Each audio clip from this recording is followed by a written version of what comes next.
लड़का अपने पिता को कहता है, पापा कितनी बार कहा है आपसे कि जब मैं घर में पार्टी चल रही हो तो अपने इस गमछे और खादी के कुर्ते में बाहर मत आइएगा। मेरे क्लाइंट्स बैठे थे वहां। मिस्टर खुराना जो खुद लंदन रिटर्न है, उनके सामने आप हाथ में वो स्टील का टिफिन लेकर आ गए। बेटा लड्डू खा ले। ये गांव नहीं है पापा, ये कॉर्पोरेट वर्ल्ड है। यहाँ इमेज ही सब कुछ है। मेरे सालों की मेहनत पर आपने आज पानी फेर दिया। समीर का चेहरा गुस्से से लाल था। उसकी आवाज, जो आमतौर पर बेडरूम में नपी तुली होती थी, आज अपने ही पिता पर वज्र बनकर गिर रही थी। सामने खड़े रामेश्वरम जी, जिनके चेहरे पर झुर्रियां, जाल और आंखों में एक अनकहा डर था, उन्होंने अपनी पकड़ में उस स्टील के टिफिन को थोड़ा और कस लिया। उन्होंने धीरे से कहा, बेटा वो, मुझे लगा कि तू दिन भर से काम में लगा हुआ है, भूखा होगा, और फिर ये गोंद के लड्डू तेरी माँ ने भेजे थे, सोचा गरम गरम है तो क्या? समीर ने उनकी बात काट दी। तो आप वेटर बनकर मेहमानों के बीच घुस जाएंगे? वेटर भी यूनिफॉर्म में होते हैं पापा।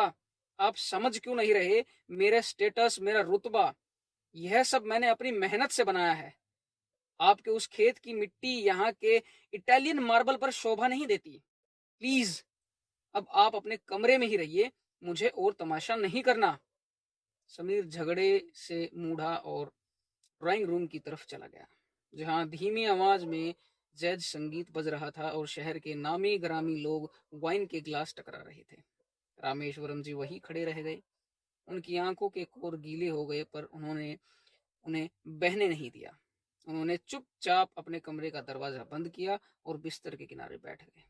उनके हाथ में वह टिफिन अब किसी बोझ जैसा लग रहा था। यह कहानी उस घर की है जहां दीवारों पर महंगे पेंटिंग्स तो हैं, लेकिन रिश्तों का रंग फीका पड़ चुका था। रामेश्वरम जी एक साधारण किसान थे। उन्होंने अपनी पूरी जवानी हल जोतते और फसल काटते बिता दी थी, सिर्फ इसलिए ताकि उनका बेटा समीर उस धूप और धूल से दूर कहीं अच्छे से एसी के कमरों में बैठ सके। समीर पढ़ने में होशियार था। गांव के स्कूल से शहर के कॉलेज और फिर एमबीए। हर सीढ़ी पर रामेश्वरम जी ने अपनी जमीन का एक टुकड़ा बेचा था। आज समीर एक आज समीर एक मल्टीनेशनल कंपनी का वाइस प्रेसिडेंट था।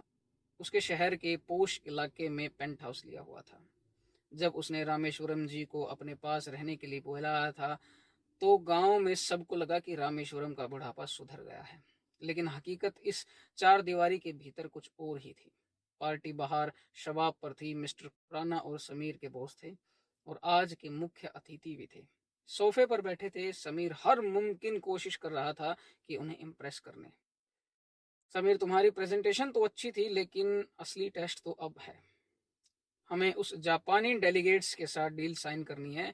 उन्हें सादगी और कल्चर पसंद है, लेकिन हमारे पास दिखाने को सिर्फ और इंटरस्पेशियलिस्ट लाइफस्टाइल है।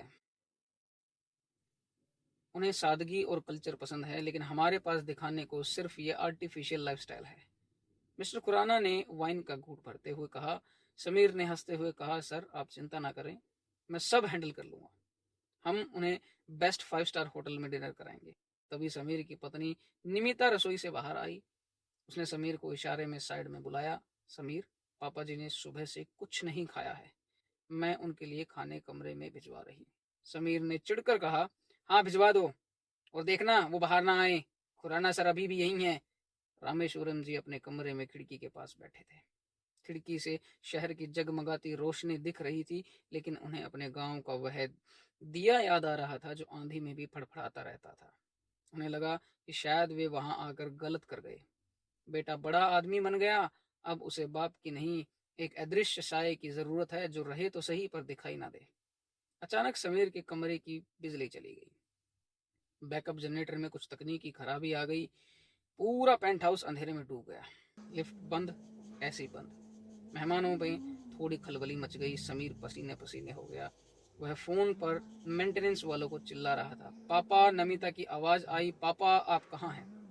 रामेश्वरन जी ने अपने कमरे में टॉर्च निकाली, जो वे हमेशा अपने साथ रखते थे। गांव की आदत थी। वो टॉर्च लेकर बाहर आए। ड्राइंग रूम में अफरा तफरी थी। अरे कोई मोमबत्ती जलाओ, किसी ने कहा। रामेश्वरम जी ने टॉर्च की रोशनी छत की तरफ, जिससे कमरे में एक मध्यम रोशनी सी फैल गई। उन्होंने बहुत ही शांत स्वर में कहा, घबराइए मत, अभी रोशनी आ जाएगी। तब तक खुली हवा के लिए बालकनी का दरवाज़ा खोल देते हैं। मिस्टर खुराना, जो गर्मी और अंधेरे में परेशान हो रहे थे, उन्हें रामेश्वरम जी को देखा। कुर्ता पजामा पहने, कंधे पर गमछा रखे वह बुजुर्ग व्यक्ति इस घबराहट के माहौल में सबसे शांत था। रामेश्वरम जी ने देखा कि खुराना साहब पसीने से तरबदर हैं। वे उनके पास गए और अपना गमछा, जो बिल्कुल साफ और धुला हुआ था, आगे बढ़ाते हुए बोला, साहब, हवा नहीं लग रही होगी, इससे हवा कर दूं? यह पसीना